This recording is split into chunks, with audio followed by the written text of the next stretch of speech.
Feeling cornered and facing the threat of severe punishment, he eventually confessed everything to the investigator. He explained that all along, he had been forced to comply with Moni's demands after returning from his gym training. At first, he felt sorry for her, especially since she often complained about how her husband never paid her any attention. This led to the unfortunate incident in the trainer's boarding room, which happened 3 times on different days. However, after feeling guilty about it, he refused to comply with Moni's requests the next time. To his shock, Moni had secretly recorded their encounters and began using the footage to blackmail him, threatening to expose everything. Hey, welcome back to our channel. Today, we're diving into another chilling real-life story that actually happened. This one comes from Sihanoukville City, Cambodia. It's a complicated story, but trust me, it's definitely one you'll want to hear. So, what exactly happened in this case? Let's take a closer look and break it all down.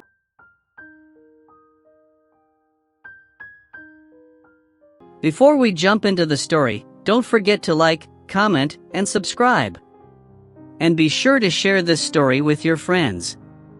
Trust me, you won't want to miss this one. So, here's the story. There's a guy named Samnang who works for a tech company in Sihanoukville, Cambodia. Sihanoukville, for those who don't know, is a port city known for its stunning beaches and is one of the key economic hubs in the country. Samnang was born in 1991, and he's a quiet guy, but super friendly. In 2018, he started dating a girl named Moni, who worked as a cosmetics salesperson for a big brand. They hit it off really well, and by October 2018, they were married. On the surface, they seemed like a perfect couple. Samnang was responsible, independent, and loving, while Moni, with her charm and innocent nature, really knew how to keep her husband's attention. They rented a simple house on the outskirts of the city and started their life together. Now, as I mentioned earlier, Moni was a bit spoiled, even after marriage. She had a lot of demands, like asking her husband to buy her a car, upgrade to the latest phone, or take her on trips abroad. Being used to attracting attention while selling cosmetics, she had no trouble getting what she wanted. Samnang did what he could, but sometimes he had to say no, especially when it came to things like spending money they didn't really have. For example, when they went on a honeymoon to Malaysia and Singapore for almost 3 weeks, Moni was all smiles. But when her husband had to say no to some of her other requests, like buying expensive things, Moni didn't take it too well. One time, she even ran away to her parents' house in Prey Knob for a week. Samnang eventually had to go pick her up and apologize, promising he'd do better and fulfill some of her wishes. He even agreed to start her subscription to a beauty clinic and a fitness center in downtown Sihanoukville, hoping it would keep her happy. So, starting in January 2019, Moni began her regular visits to a beauty clinic in the city center and signed up for a gym membership. Samnang's salary at the tech company was decent, but it wasn't endless, and with Moni not working anymore, their main income came from Samnang alone. Moni didn't seem to care about the financial strain and continued with her beauty treatments and gym memberships, all at the clinic run by Dr. Vutha. Dr. Vutha, 29 years old, had been married for a year to his wife, Lida, who worked as a health consultant. They didn't have kids yet, probably because both of them were busy with their careers. Dr. Vutha was the one handling Moni's treatments, and the two of them started texting frequently, even exchanging cell numbers. It wasn't long before Moni began consulting him regularly on WhatsApp, and that's where things started to get interesting. So, Moni didn't stop at just the beauty clinic, she also joined a gym and hired a personal trainer. And, of course, she picked the trainer who caught her eye, Sam Bath. Sam Bath was good-looking and charming, and even though he was married, his wife lived in the village to care for her sick parents and their 2 kids. Sam Bath rented a small room near the gym where he worked, and it wasn't long before he and Moni hit it off. He was friendly and social, and after just a few training sessions, Moni asked for his WhatsApp number so she could reach out if she had any questions. At first, Samnang didn't think much of it. He still checked Moni's phone every now and then, and there was nothing unusual in the messages. It was all just chats between Moni, the doctor, and the trainer, totally innocent, right? Even though he felt a little jealous when Moni got absorbed in her phone, he brushed it off, thinking she was just asking about skincare and fitness advice. After all, Moni was already beautiful in his eyes, flawless skin, a lean but perfect body, no wrinkles or blemishes. He thought she had everything she could want, but, of course, she still kept asking him for money. Whether it was for treatments to remove eye bags, lighten her skin, or even tone her body in specific ways, Samnang just kept nodding along, agreeing to whatever his wife wanted to avoid the constant back and forth. Then, in early February 2019, something unexpected happened at Dr. Vutha's clinic. There was a scene that grabbed everyone's attention. A man named Bunna lost it and attacked Dr. Vutha because he suspected that his wife, Sapip, who was also a patient at the clinic, was having an affair with the doctor. The incident quickly went viral on social media, and Samnang saw the video. Naturally, he brought it up to Moni and asked if she knew anything about it, since Dr. Vutha was her doctor too. Moni explained that Dr. Vutha had been in touch with Sapip's mother and reassured Samnang, saying, "I know her, I've seen her around the clinic a few times. It's no big deal." Samnang, not wanting to cause trouble, just gave her a warning to be more careful around the doctor. But the seed of doubt was planted. A few weeks passed, and things seemed to have settled down again. As usual, Samnang took Moni back to the beauty clinic for another round of treatments. But this time, he decided he didn't want to stick around and wait. So, he stayed in the parking lot while Moni went in for her appointment. That's when he ran into Mr. Bunna, the man who had attacked Dr. Vutha a few weeks earlier. "Oh, hey there. I remember you from the clinic," Mr. Bunna said, walking over. "Just a heads up, be careful if your wife starts getting mistreated too." Samnang, surprised but trying to be polite, replied, "Oh, yeah, I remember now. I hope everything's okay with you." Mr. Bunna didn't seem done, though. "I'm just warning you, man. I used to trust my wife too. But the money? That said otherwise." Samnang smiled awkwardly and walked away, but those words stuck with him. Still, he told himself that everything was fine. His wife was loyal, and nothing seemed out of the ordinary. He trusted her. Meanwhile, Moni was still sticking to her gym routine, training with her personal trainer, Sambath, a few times a week. Everything seemed normal until March 5, 2019, when Moni asked Samnang if she could go visit her family for a few days. She mentioned it ahead of time, so Samnang didn't think twice about it and gave her permission. He didn't want to upset her, and he figured it was just a family gathering in her village, so it should be fine. What Samnang didn't ask for was proof of the event.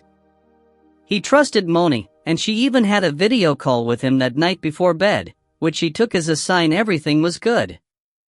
But the next day, while Moni was still in her village, Samnang decided to take a quick look at her social media account.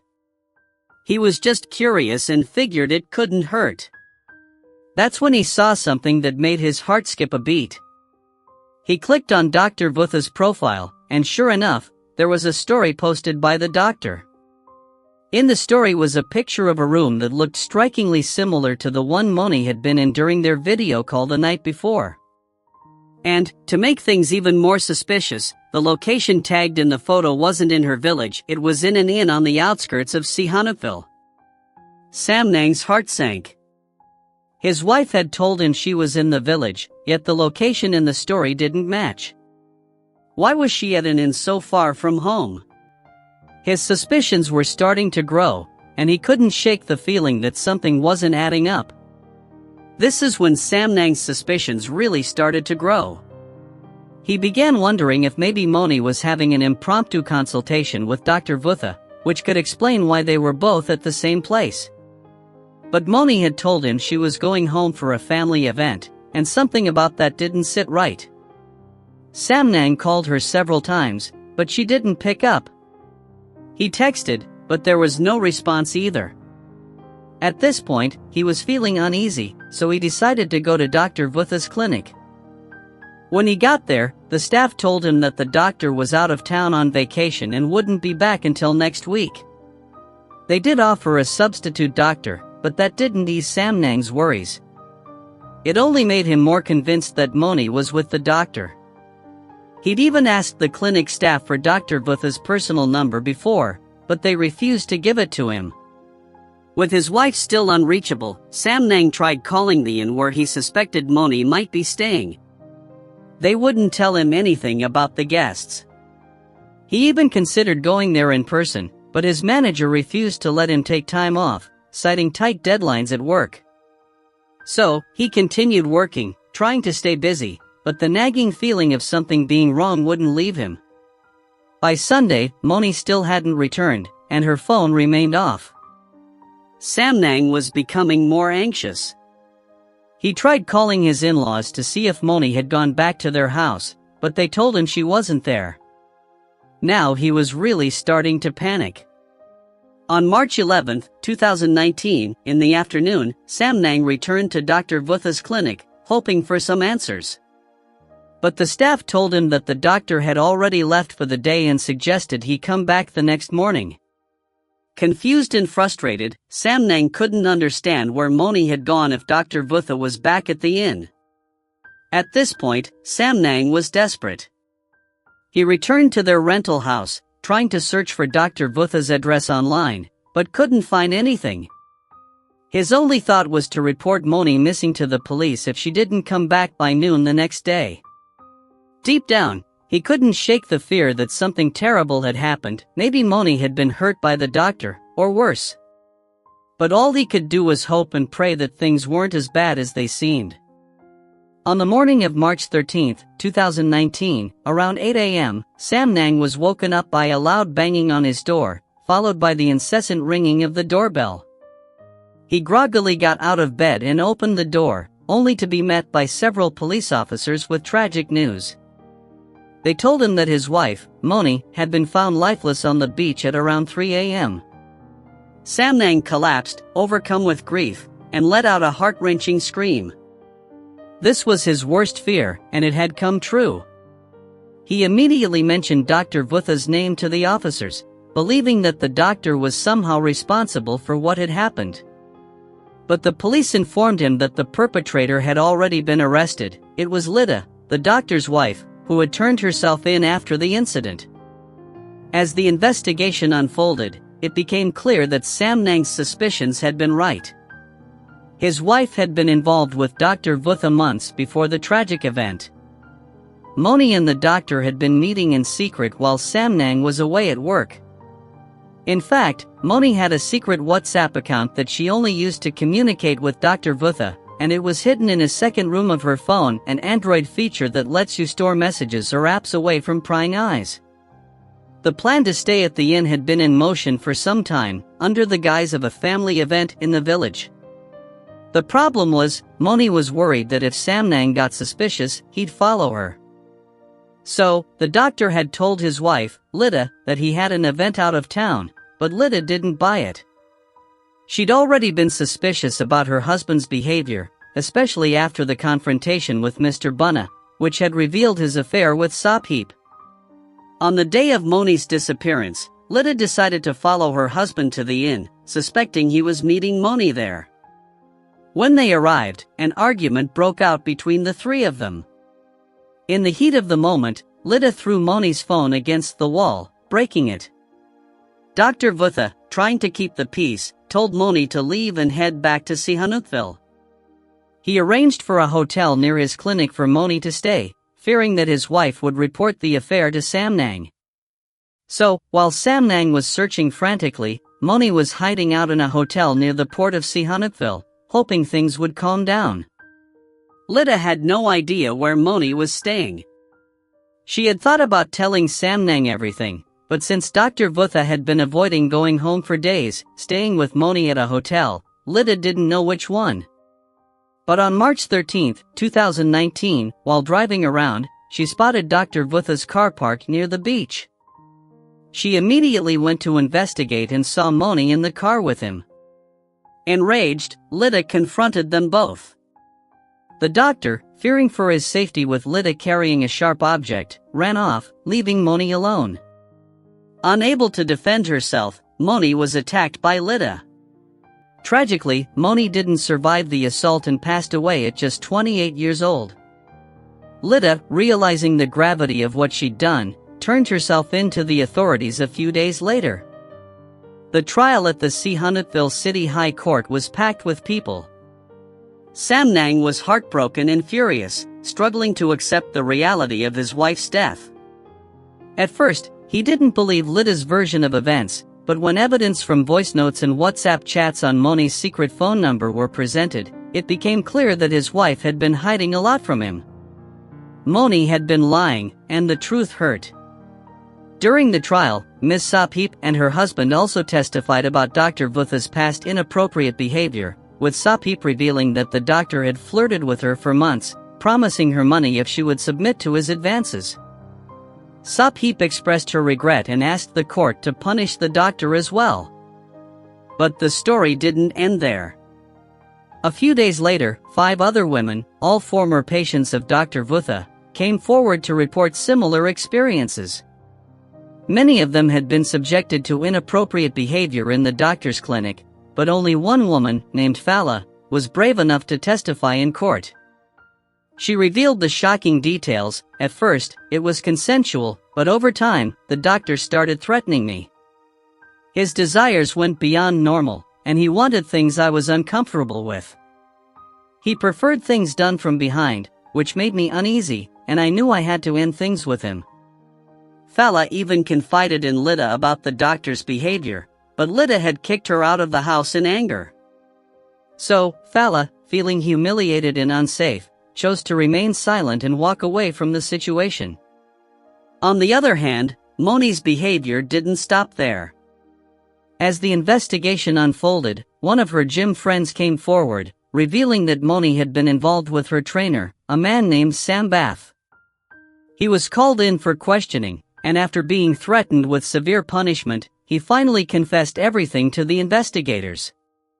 Sam Bath admitted that he had been forced to comply with Moni's demands after their gym sessions. At first, he felt sorry for her because Moni would often vent about how her husband never showed her any affection. Eventually, things escalated in the trainer's boarding room, where the two of them got involved on 3 separate occasions. Sam Bath felt guilty afterward, but Moni kept pressuring him for more. However, things took a dark turn when Moni secretly recorded their encounters and threatened to send the videos to Sambatha's wife.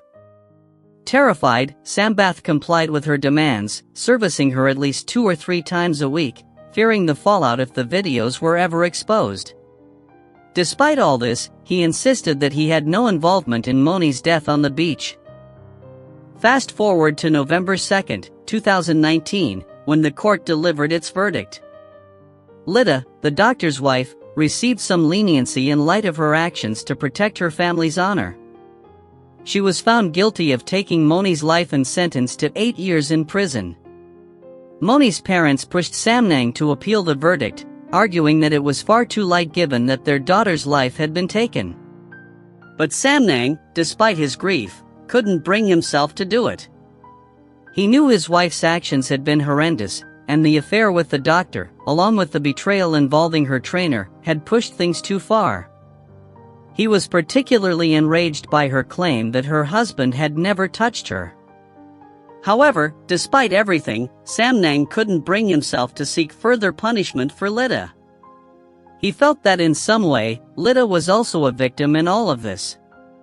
Meanwhile, in December 2020, Dr. Vutha was sentenced to 1 year in prison for his crimes, which included misconduct in threatening several of his female patients. The doctor appealed the verdict in February 2020, but after a retrial, his sentence was increased by 3 months, making it 15 months in total. During this time, Lida filed for divorce while both she and her husband were in detention. They officially separated at the end of March 2020. As for Sambath, he was sentenced to 2 months in prison for his affair with Moni and the misconduct that followed. What lessons can we learn from this story?